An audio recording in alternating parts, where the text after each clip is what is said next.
You see why she is not your type. She is too blunt, and she smells of food smoke every Saturday. My wife cannot be serving soup near Ariaria. Exactly. Mr. Sammy Nwosu. Yes. Is there a problem? You are under arrest and investigation for financial fraud, illegal transfer of property, and The hall erupted. What? Sammy laughed nervously. There must be a mistake. The officer brought out a document. This bears your signature. Sammy collected it. His eyes moved across the page. The color disappeared from his face. It was the document Elvis had given him the previous night. The document Sammy had signed without reading properly. His family warehouse had been transferred. His company account had been emptied, and the woman he was supposed to marry had vanished. From the back of the hall, a familiar female voice spoke. I warned you, Sammy. Sammy slowly turned. Mira stood at the entrance, holding a brown envelope. The woman he had once described as too ordinary for him was now the only person who seemed to understand what was happening. But before she could take another step, Elvis shouted, Officers, arrest her! She is the one who planned everything! Everyone turned towards Mira. Sammy suddenly realized that somebody inside that hall was lying. To understand how Sammy lost his company on the day he planned to celebrate his perfect woman, the story must return to 8 months earlier. Sammy Nwosu believed that love was like decorating a wedding hall. Everything had to match. The colors must be perfect, the flowers must stand at the correct height, nothing embarrassing must appear in the photographs. At 34, Sammy was one of the most popular event decorators in Aba. His company, Royal Crown Events, transformed empty halls into places that looked like foreign palaces. His late father had left him an old warehouse near Forks Road.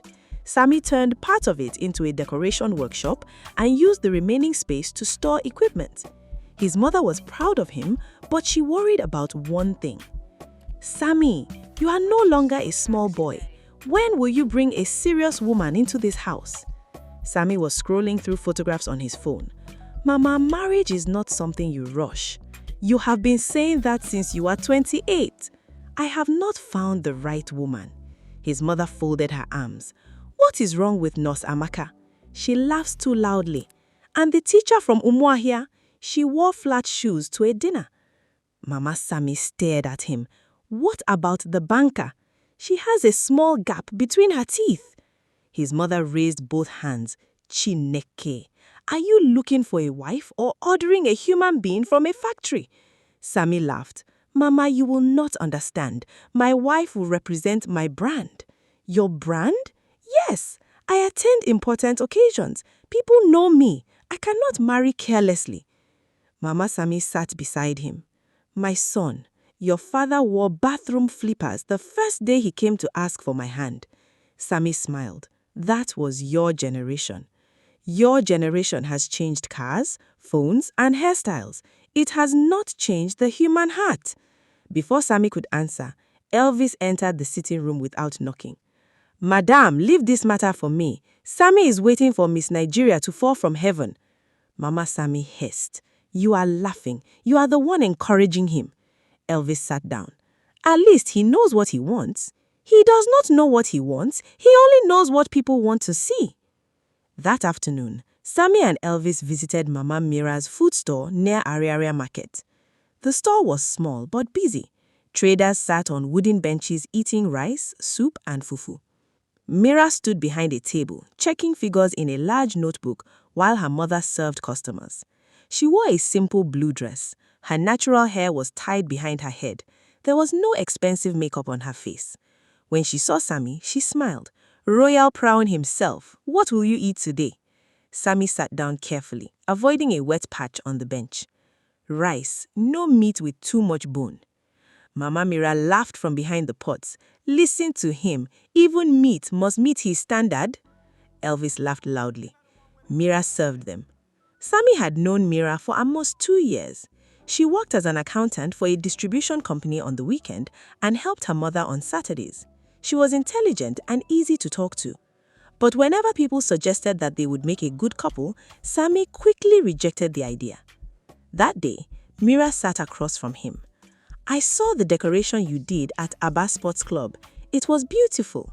Sammy smiled proudly. "Thank you. But your company's payment process is still poor." His face faded. "What do you mean?" "You paid one supplier twice last month." Elvis stopped eating for a second. Sammy frowned. "How did you know?" "The supplier came to our office to reconcile his account. Your company name was on the records." Elvis placed his spoon down. "Accountant, you people always think every mistake is a crime." Mira returned her attention to Sammy. "You should review your accounts properly." Sammy waved his hand. "Elvis handles that." "And you never check?" "I trust him." Mira glanced at Elvis. "Trust is good, records are better." A silence fell briefly. Then Mama Mira walked towards the table. "Mira, stop discussing office work. Let these people eat." Elvis leaned towards Sammy. "This woman likes controlling things. Imagine marrying her. Every day she will audit the money in your pocket." Sammy laughed. Mira heard him. She looked directly at Sammy. "Don't worry, I have no interest in marrying a man who needs applause before he can breathe." Mama Mira gasped, "Mira!" But Sammy only smiled. "At least we agree." That evening, while driving home, Elvis shook his head. "You see why she's not your type?" Sammy nodded. "She's too blunt. And she smells of food smoke every Saturday." Sammy laughed. "My wife cannot be serving soup near Ariaria." Neither man noticed Mira standing across the road. She had heard everything. Her expression changed, but she said nothing. That night, she opened a file on her laptop. The file contained strange payments connected to Royal Crown events. At the top of the page was Elvis DK's name. 2 weeks later, Sammy decorated a major fashion show at a hotel on Ezioku Road. That was where he met Vanessa Cole. She stepped into the hall wearing a cream dress and dark glasses. Every movement looked controlled. She spoke calmly. She knew the names of foreign designers. She claimed to own a consulting company in Abuja and said her father had business interests in London. When she saw the decorations, she asked, "Who created this?" Sammy stepped forward. "I did." Vanessa removed her glasses slowly. "You have taste." Sammy smiled. "So do you." From that moment, Sammy became interested. Vanessa did not behave like the women he usually met.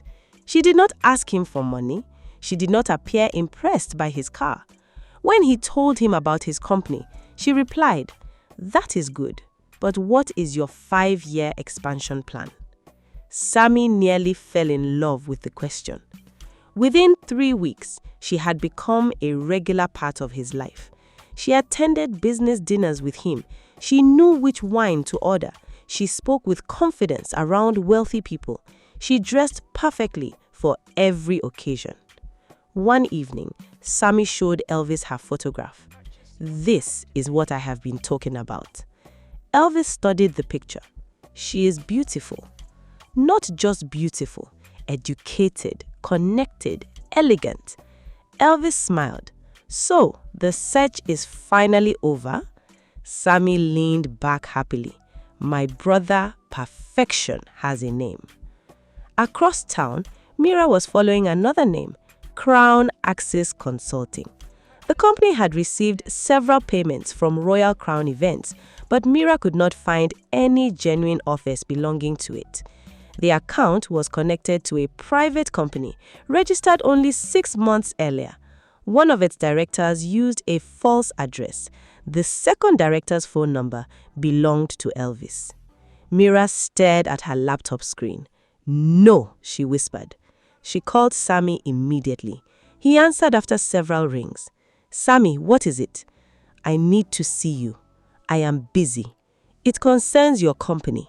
He sighed. "Is this about another duplicate payment?" "It is worse." Sammy glanced at Vanessa, who was sitting across from him at a restaurant. "Send it to Elvis. He handles the accounts." "I cannot send it to Elvis." Sammy became quiet. "Why?" "Because I think Elvis may be involved." Sammy's expression hardened. You should be careful. Sammy, listen to me. Elvis has been my friend since childhood. That does not make him incapable of stealing. Vanessa watched Sammy's face. Sammy stood up and moved away from the table. What exactly are you saying? I found payments to a company linked to his phone number. Large payments. You went through my private financial information? I discovered it while working on a supplier's account. Then stay inside the work you were employed to do. Mira fell silent. Sammy continued. You have never liked Elvis. This is not about liking him. And since Vanessa entered my life, you have suddenly become interested in protecting me. Mira's voice dropped. You think I am jealous? I did not say that. You did not need to.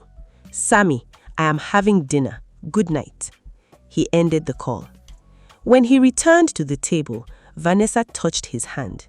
Is everything all right? Just someone who does not understand boundaries. An ex? Sammy smiled. Nothing like that. Vanessa looked at him carefully. Women sometimes become dangerous when they feel ignored. Sammy remembered those words later, but by then, it was almost too late. One night, Sammy returned to his office and discovered that a drawer had been opened. Inside it were the original documents for his father's warehouse. He called Elvis. Did you enter my office? Yes, I needed the vehicle papers.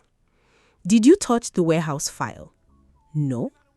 Sammy examined the drawer. The documents were still there. He convinced himself that he had forgotten to lock it. The following morning, Mira arrived at the office. The receptionist tried to stop her, but she insisted. Sammy came out angrily. What are you doing here? Mira handed him several printed pages. Look at these. I told you.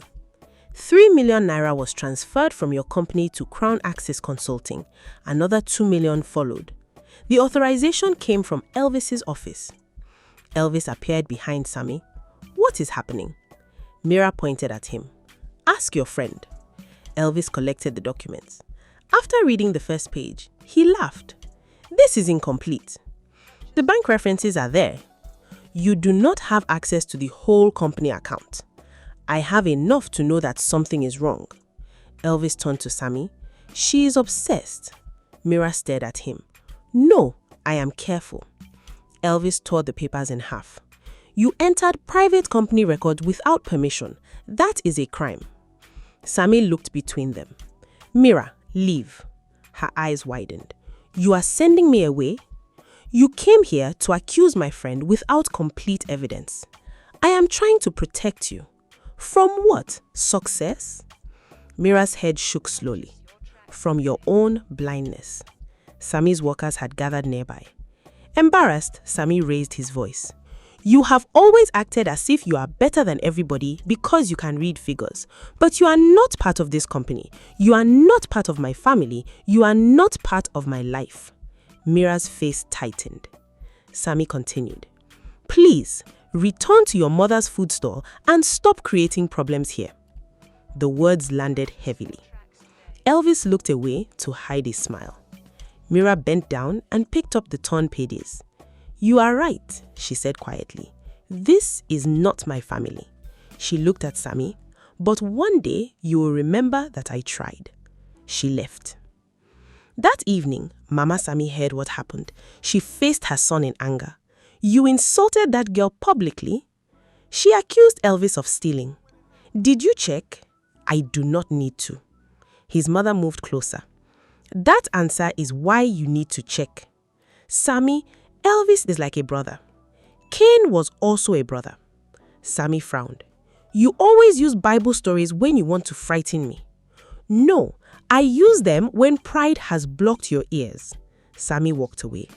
Behind him, Mama Sammy whispered, May you not discover the truth after the damage is complete. Vanessa soon introduced Sammy to an investor named Mr. Williams. Williams claimed that a government hospitality contract was available. Royal Crown events could decorate official halls across 3 states. The contract would change Sammy's company forever, but he needed collateral.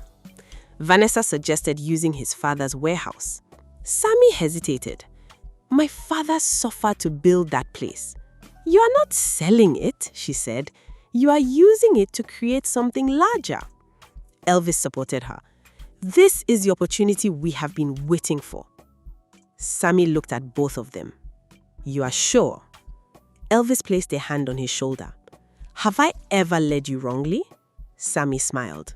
No. Then trust me. Around the same time, Sammy decided to propose to Vanessa. He wanted an engagement ceremony that Abba would discuss for years. A giant stage, imported flowers, live television coverage, a gold and white theme. Mama Sammy was not excited. During dinner, she asked Vanessa, My daughter, where did you say your parents live? London. And they will not attend the introduction. My father has a medical appointment. What about your mother? She passed away. Mama Sammy nodded. Which village are you from? Vanessa smiled politely. My family has lived abroad for many years. That is not an answer. Sammy dropped his spoon. Mama, I am only asking. Vanessa stood. Please, excuse me. After she left, Sammy turned on his mother. Why are you interrogating her? Because I cannot understand her. You understand her clothes. You understand her English. You understand the way people look at you when she walks beside you. But do you know her? Sammy did not answer. His mother lowered her voice. A beautiful mask is still a mask. Mira had not stopped investigating, but she was no longer doing it for Sammy's gratitude. Years earlier, when Mira was 16, her father died suddenly. Her mother nearly removed her from school because there was no money. Sammy's father, Chief Nwosu, had quietly paid Mira's school fees for 2 years. He made her promise never to tell Sammy. Help another person when you can, Chief Nwosu had told her. That is how kindness stays alive. After Chief Nwosu died, Mira never forgot. Now, she believed Elvis was stealing what the old man had built. She traced Crown Axis Consulting to a small office in Port Harcourt. Then she discovered that Vanessa's real name was not Vanessa Co. It was Vera Ekandem. She had previously been questioned in connection with an investment scam. Mira contacted her friend who worked at a bank. Can you confirm whether this account is active? I cannot release private information. I am not asking for the balance. I need to know whether it is connected to Royal Crown events. Her friend hesitated. Mira, this could cost me my job. Somebody is about to lose more than a job. After a long silence, her friend said, send the account number. The answer arrived the next morning. Crown Axis Consulting had transferred money into an account belonging to a property company. The company had submitted documents to take ownership of Sammy's warehouse. The transfer would become final once Sammy signed the last authorization paper. Mira called Sammy. He did not answer. She called Mama Sammy. Mama, where is Sammy? At his office. Why? He must not sign anything Elvis gives him. Mira, what is happening? There is no time to explain. She drove towards Royal Crown events, but Elvis was already standing beside Sammy's desk.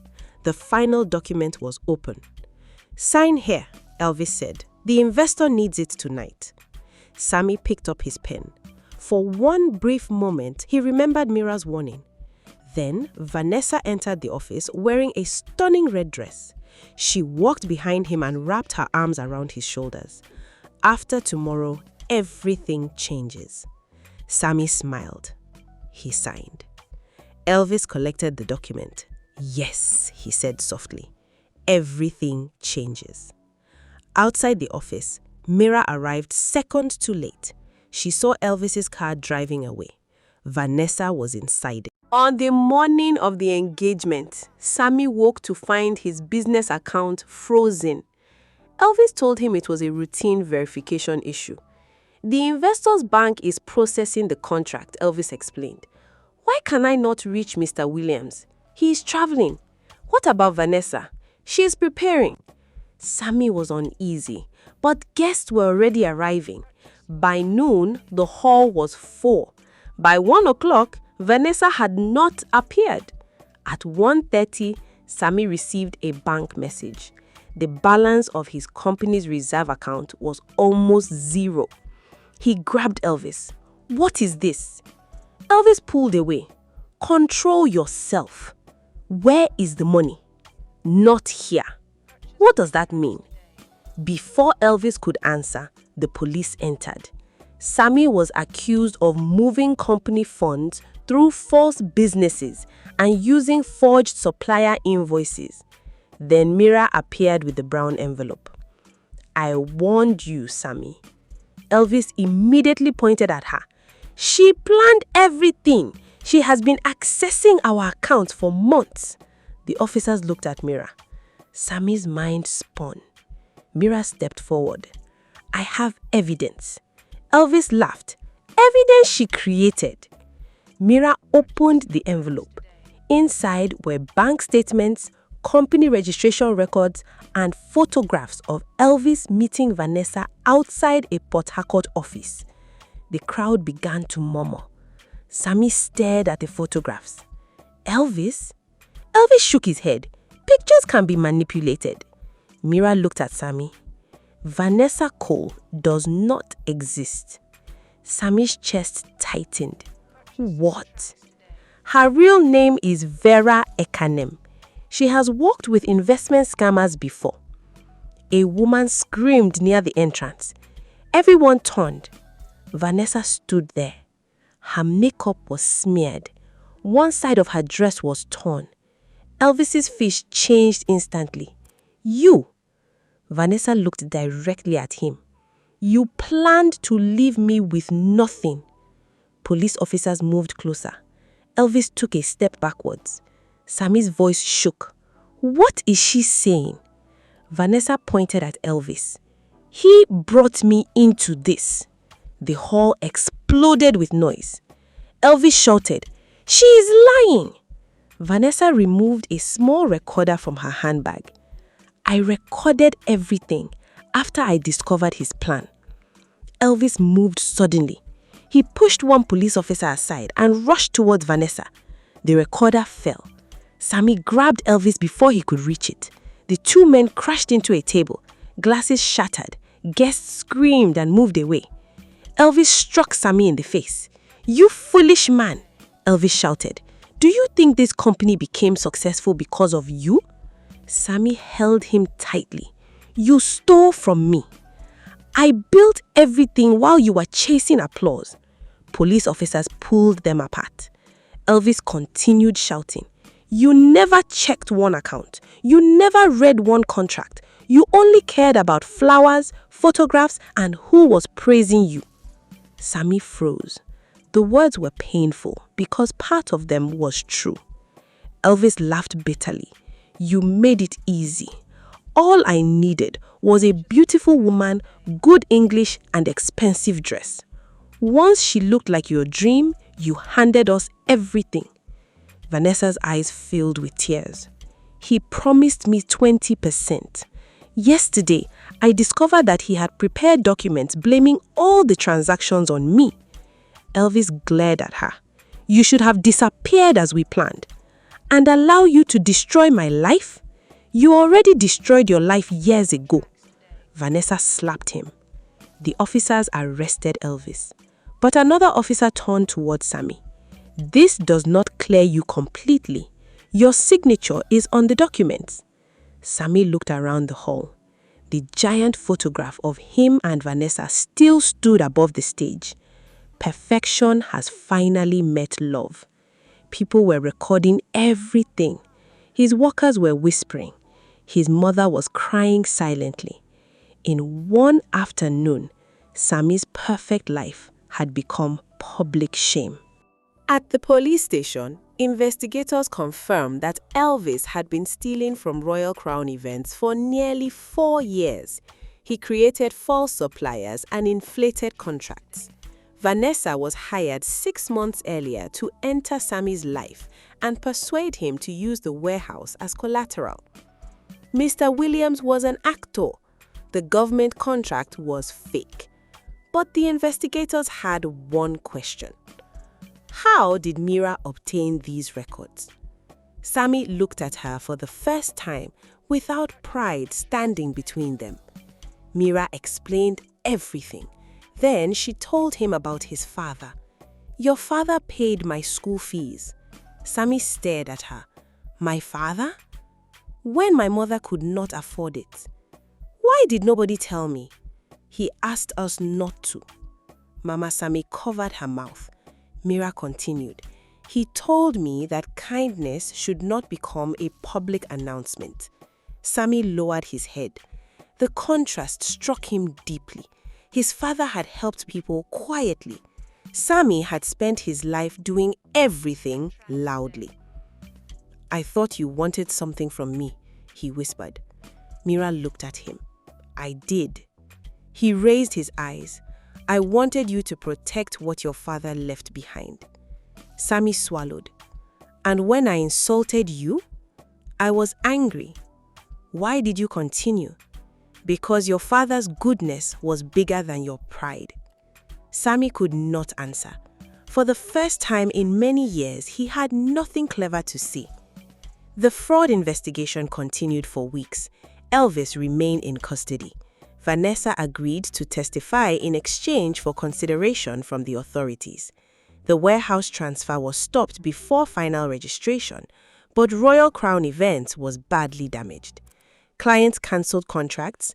Videos from the engagement ceremony spread online. BBC Go posted it. People mocked Sammy. One caption read, "Abba Big Boy found his perfect woman and perfect trouble." Another said, "Event planner could plan weddings but could not plan his own life." Sammy stopped leaving the house. One afternoon, his mother entered his room and opened the curtains. "Stand up!" "Mama, please. You have been lying here for 6 days. Everybody is laughing at me." "Then let them laugh. You do not understand. I buried your father with debts people knew nothing about. I sold jewelry to keep that warehouse. Do not tell me I do not understand shame." Sammy sat up. "I have lost everything." "No, you lost the things you are using to hide from yourself." He looked at her. She continued, "The warehouse is still there. Your hands are still there. Your workers are waiting to know whether your leader is alive. They will not respect me. Respect does not return because you hide. It returns because you stand inside the truth." The next morning, Sammy went to the warehouse. Only 12 of his 40 workers came. He stood before them wearing jeans and a faded shirt.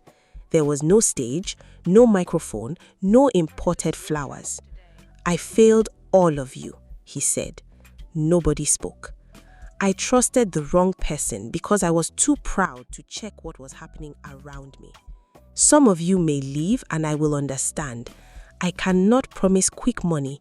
I cannot promise large events." One worker raised his hand. "What can you promise?" Sammy looked around the warehouse. "The truth. From now on, every account will be open, every payment will be checked, and I will work beside you." An older worker named Papa Jude nodded. "That is enough for today." They began again. Sammy and Mira. 3 months later, Sammy visited Mama Mira's food stall. He sat on the same wooden bench he had once avoided.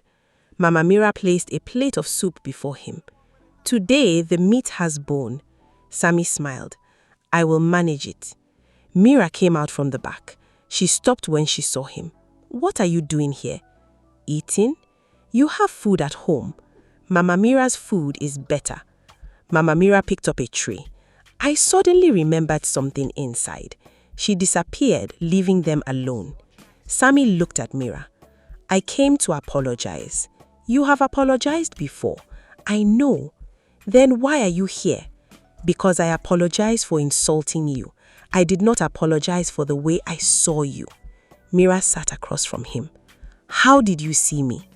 "As someone beneath the life I wanted." "And now?" And now I know I was beneath the kind of person you are. Mira looked away. Do not use humility as another performance, Sammy. I am not. You are used to getting what you want. I did not come to ask you to marry me. She looked at him again. I came to ask whether I can know you properly. You have known me for years. No, I knew your clothes, your job, your mother's stall. I never knew you. Mira remained silent. Sammy nodded. You do not have to answer today. He stood up and placed money on the table. Mira pushed part of it back. You have overpaid. Sammy smiled. Records are better than trust. For the first time, Mira laughed.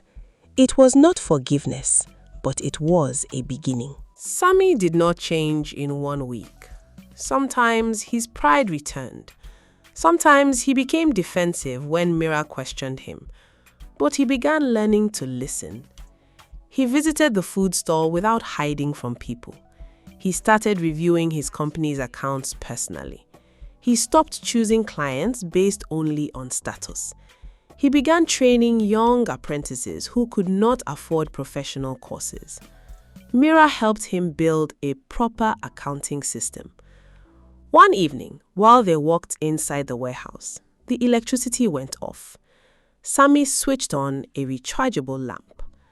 Mira looked around. This place is different now. Better or worse? More honest. Sammy smiled. That sounds like a compliment. Do not become too excited. They continued working. After a while, Sammy said, Can I ask you something? You are already asking. Why did you never marry? Mira looked at him sharply. That question sounds dangerous. I am not judging. I was engaged once. Sammy was surprised. What happened? He wanted me to stop working after marriage. And you refused? I asked him why. What did he say? He said a woman who checked figures all day would become too argumentative at home. Sammy laughed before he could stop himself. Mira stared at him. Sorry, you should be. What happened to him? He married somebody else. Do you regret it? No. Sammy nodded. Mira leaned back. Rejecting the wrong person is not always pride. Sometimes it is wisdom. Sammy understood. The problem is not having standards. The problem is using shallow things to measure deep people. Sammy looked at her. That sounds directed at me. It entered your body because it belongs to you. They both laughed. Outside, rain began falling heavily against the warehouse roof. For once, Sammy did not feel the need to fill the moment with performance. He simply sat beside Mira and listened to the rain. Nearly 1 year after the scandal, Royal Crown Events received an opportunity to decorate a large cultural festival in Aba. The job could restore the company completely. But the organizer wanted Sammy to pay a large unofficial fee before awarding the contract. The old Sammy would have paid it quietly. This time, he refused. The organizer became angry. You think you are now a saint? No. Then pay and collect the job. I cannot. You need this contract. Sammy looked at Mira, who sat beside him. Then he faced the organizer. I need peace more. They lost the contract. For 2 days, Sammy regretted the decision. Then, news broke that the organizers had been arrested for diverting public funds. Several companies connected to the festival were investigated. Royal Crown Events was not among them. Mira visited Sammy's office with the newspaper. You see? Sammy smiled. I see. What do you see? That the road that looks slower may be the only road that does not end inside a police station. Mira laughed. That is progress. Sammy brought out a small box. Her smile disappeared. Sammy, relax. It is not an engagement ring. He opened it. Inside was an old yellow ribbon. Mira looked confused. What is this? I found it among my father's things. My mother said he used it to tie documents for people he helped. Mira touched the ribbon gently. Sammy continued. I spent years searching for a woman who would make my life look perfect. I did not know that a good partner is not someone who makes life look perfect. It is someone who helps you face life when it is not. Mira's eyes softened. I am not perfect. I know. That answer came too quickly. Sammy smiled. I am not perfect either. That one is very obvious. They laughed. Then Sammy became serious. I love you, Mira. But I do not want you to answer because I have suffered or because you saved me. I want you to answer only if you believe we can build something honest. Mira looked at him for a long time. I will not marry the man who insulted me in his office. Sammy's face fell slightly. She continued, but that man is becoming difficult to find. Hope returned to his eyes. Is that a yes? It is permission to continue behaving well. Sammy laughed. I will take it. Sammy and Mira married 8 months later. The wedding was held inside the renovated family warehouse. There were no imported flowers. No politicians occupied special tables. No giant photographs announced perfection. The decorations were made by the young apprentices Sammy had trained. Mama Mira supervised the food. Mama Sammy danced until her head tie nearly fell off. Before the couple entered the hall, Sammy stood alone for a moment beside his father's old desk. On it was the yellow ribbon. Mira walked towards him. Are you ready? Sammy looked at her. No. She raised an eyebrow. No. Sammy smiled. I spent most of my life waiting to feel completely ready. I now know life does not work that way. Mira held out her hand. Then come as you are. Sammy took it. Together, they walked into the hall. Years later, Royal Crown Events became more than an event company. Part of the warehouse was converted into a free training center where young people learned decoration, bookkeeping, catering, and furniture design. A sign stood above the entrance. Chief Nwosu Skills Center. Character before appearance. One afternoon, Sammy saw a young apprentice laughing at another boy because his shoes were old. He called him aside. Do you know the most dangerous mistake a person can make? The apprentice shook his head. Sammy pointed towards a busy workshop. To judge an incomplete person as though life has finished with them. Across the room, Mira heard him. She smiled. Sammy smiled back. He had once believed perfection was a beautiful person arriving with everything in place. Life taught him otherwise. Perfection was not a person without flaws. It was the courage to tell the truth, the humility to accept correction, the wisdom to recognize loyalty, and the strength to choose character when appearances were shouting louder. Moral lesson. Standards are important, but pride can disguise itself as standards. A person who judges others only by beauty, status, clothing, or background may reject the very character that could protect their future. Nobody is perfect, and a good partner is not someone who makes life look impressive. A good partner is someone honest enough to stand beside you when there's nothing left to impress.